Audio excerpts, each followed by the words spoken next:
Dulu gagal nikah, calon minta mahar sertifikat rumah, senyum Riandono pamer calon pengganti Yesi. Masih ingat dengan Riandono, pemuda yang gagal menikah gara-gara sertifikat rumah? Riandono dan calon istrinya yang dulu bernama Yesi hampir melangkah ke jenjang pernikahan. Semua persiapan sudah matang, bahkan hanya tinggal melangsungkan akad nikah saja. Namun tiba-tiba pihak perempuan meminta mahar berupa sertifikat rumah.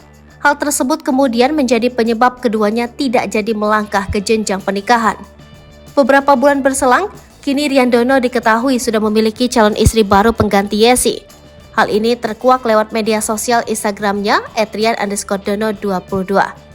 Lewat unggahannya tersebut, Riandono mengunggah foto bersama sosok perempuan. Dalam caption, Riandono menuliskan sebuah kata Bismillah lengkap dengan emot wajah penuh dengan love berwarna merah. Melalui akun TikToknya bernama Hotchai22, Riandono mengunggah kabar bahagianya.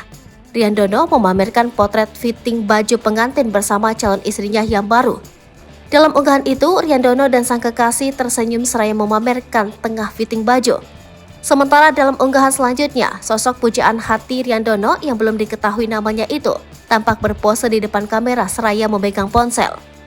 Adapun rencana pernikahan Riandono dan kekasihnya tersebut akan digelar pada 23 Juli mendatang. Hal ini pula diungkap Riandono melalui unggahannya.